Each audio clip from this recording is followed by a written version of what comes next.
Yep. There's a lot of young men now, young women, that require that discipline. What kind of advice would you give them, practical advice? Yeah, I think that you have to live. There's a lot of practical advice I can give. Yeah. In terms of the religious sense, I would say you need to live like God is always watching. You may have the opportunity to do something bad, or you may have the opportunity to steal some money or snake somebody, but in the end, you're going to pay for that, and the bill will be paid. I think if you do the right thing, in my experience, if you're a person who does the right thing, firm handshake, is on time, doesn't lie to anybody, does what he's supposed to do, is honest with a good heart, is genuinely polite to everyone he meets. If you are that person, you get very far in life. I've yet to meet people who just do all the simple things right, who completely fail at life. But I've met a lot of people who snake or steal some money and they get really rich, then they lose it all, or they get rich and end up a gambling addict or depressed or etc. If you want a good society, so then you have to argue and sit and say, do these people want a happy, functioning society, or do they want something else? I have to live the exact same life regardless of how I feel. So for me, happiness is not a good indicator on how life should be lived. You shouldn't wake up and say, how happy am I today? How does that affect how I act? That's not how I operate. I wake up and say, what must be done? What will allow me to be proud of myself? What will allow me to achieve? And those things will be done regardless of how I feel. And that's how the most successful people on earth all operate. The most successful people on earth don't only do things because they feel happy about doing them. The whole world doesn't give a fuck if men are happy or not. Nobody cares about men being happy. We talk about women being happy. We want children to be happy. If you look at a full-grown man on Christmas morning, he's smiling because his wife is smiling. He's smiling because his children are smiling. Nobody even buys him anything. What do they buy the dad? Socks? Nobody cares about men being happy. So why do you as a man care about you being happy? That's how you're going to fall into these traps. I'm a very content person. I live a fantastic life. I'm not miserable or depressed. I'm not sad ever. But I don't wake up and go, I want to be happy today. No, sir. I wake up and say, okay, things must be done. And those things will be completed regardless of how I feel. Regardless of how I feel. You can lock me in a dungeon for an unknown amount of time in Romania, and I will still complete as many push-ups as I can possibly do in the dark by myself. What else am I going to do? Sit there and be sad? Happy or sad? The push-ups must be done. It's called duty, it's called honor, it's called pride. If you had these things, you would never do dumb shit in the first place.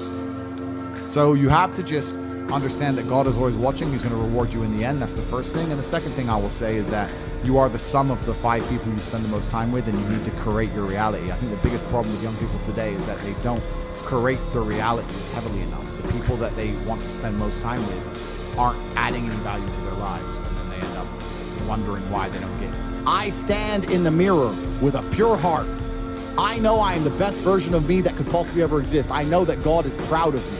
There's nothing that God hates more than sloth and laziness. If God were to create a man and that man were to sit around and do fuck all, God will frown upon you. It's why you're never lucky. If you're listening to this and you think I'm never lucky, I'll tell you why, because God dislikes you because you're fucking lazy.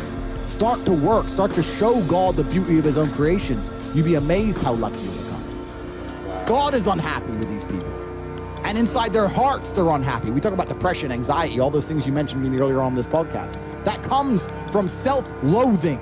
You loathe your own weakness. You loathe your own laziness. This is what all of these things are. It's so easy to win if you can control your own mind.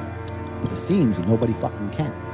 If you cannot control your own mind, then you are just a feather in the wind of life. Because your own mind is the only thing you can control. You can't control the weather. You can't control other people. You can't even control whether your heart stops beating. You might have a heart attack tomorrow. You can't control anything besides what you think. If you cannot control your own mind, then you go through life with zero control, zero influence. You can't control anything. You're just a feather in the wind, waiting for life to blow you from happy place to sad place to happy place to sad place. Completely hoping on the gods to be fortunate to you, because if any genuine discomfort comes your way, you're fucked. It is trained like everything else in life. It is trained. So if you find yourself not appreciating what you have until it's gone, then you must blink and cure your brain. If you find yourself unable to focus or concentrate on tasks, you must blink and cure your brain. If you find yourself unable to go and dedicate yourself to something you don't want to do, you must blink and cure your brain. In the world we live in today, it's hyper-competitive, and if you want to be the kind of man that has the choice of women to choose a good one, you need to be an excellent man. It's no longer acceptable for you to just be an average Joe or below average.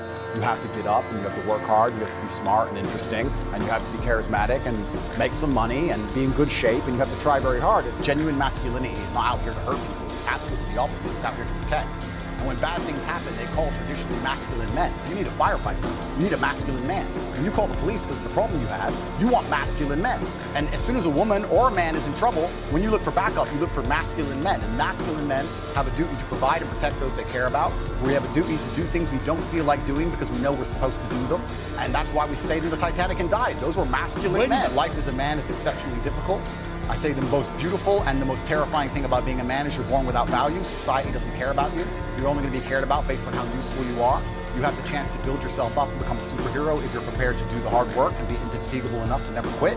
But if you're going to stand around and wait for a handout, nobody's going to ever respect you. And I think that a lot of people have forgotten about how difficult and how competitive it is as a man. We're always in constant competition with each other. And it's your duty as a man to stand up and say, I want to be as important and strong and good-hearted and God-fearing as possible, and I need to work hard to achieve those things. Look at it. That's how life should be. You should have a duty to your ancestors. I was instilled with a duty for a very long time to honor my ancestors through achievement. And I was told from a very young age that the only thing your ancestors are interested in is achievement.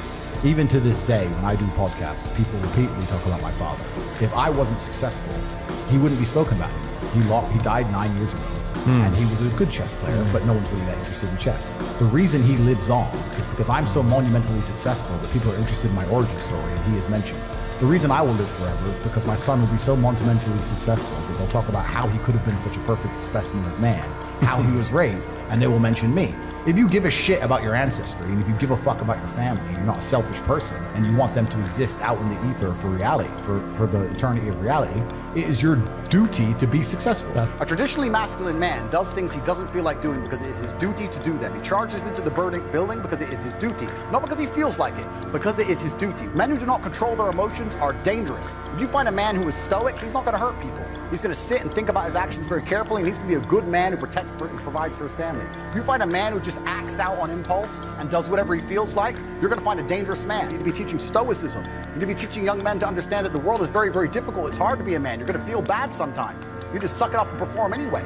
Not just sit there and cry your eyes out. This is what God wants from us, from all of us. It doesn't matter what the adversary is. It doesn't matter how much you're hurt by it. You need to allow it to motivate you to push harder and show your power and show your resilience. And I have very much understood that when bad things happen to me, this is a lesson from the universe or from God or from the Creator to stand up and show who I am and who I can be, and to take all of the pain and anguish and disappointment and heartbreak and all of this and turn it into a force I can use for good and to make myself a better person. And I think if you don't approach life this way, that you're always going to struggle, because life is hard for everybody. It's going to be hard. It doesn't matter who you are or what you do. You need to be resilient to it. If you're just any man who's out there in the world today, you need to look at some problems that need solving, either for yourself or for society, and find a way to fix them. And I think that you should just adopt some problems and try and fix them. It doesn't matter what it is. You can just try and fix the litter in your area, or you can try and get a six-pack, or whatever you want.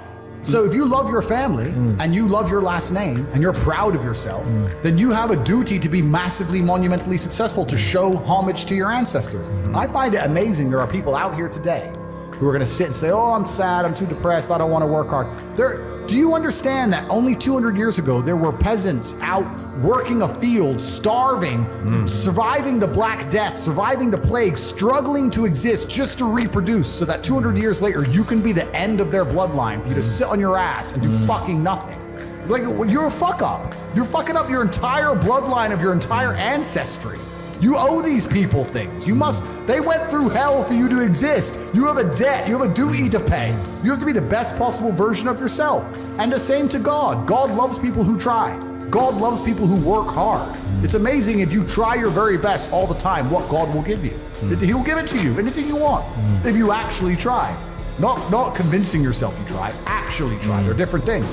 Disappearing from society. It used to be like, I am Andrew, son of Emery. It was all about who you're son of. Yes. Right? Exactly. And it's all vanishing now. Yeah. But you have a legacy you can build. And I love the fact that when I was growing up, when my dad walked into a chess tournament, people were scared because his name was said, and they were fearful of his last name. And now people are fearful of the last name again because of me, and they will be again because of my son. And this is the beauty of life as a man. And one of the most terrifying but also gratifying things of life as a man is that we're all born relatively valueless. I don't think women are born that way. A woman, if she's born, especially if she's attractive, has an innate value. People just want her no matter what. But as a man, if you're not an important man, nobody gives a fuck about you, and they're never gonna care. So you have to build yourself from the ground up, and that's scary for a lot of people, but it's also a massive opportunity. You can decide if you wanna be a famous musician, or a nice sensitive poet, or a painter, or a kickboxing world champion, or a businessman. You get to decide on all the different characters in the video game. You can choose, who do I wanna be? And then if you actually try, you can become it. Isn't that amazing? You can wake up and go, you know what, I wanna be this kind of guy. I knew who I wanted to be. I wanted to be the dude pulling up in the Lambo, 3 a.m, gets out. Everyone's like, who is this big, strong, rich dude? I wanted to be that man, so I became it. And if you don't want that, if you want to go be a musician and play guitar and get a bunch of chicks and chill in Bali and smoke weed, whatever, go, you can choose your character and build it. And there's also some universal constants. Like a lot of people don't have the ability to understand the compounding effect of doing the right thing time after time. Even if you start a new business and you don't know what to do.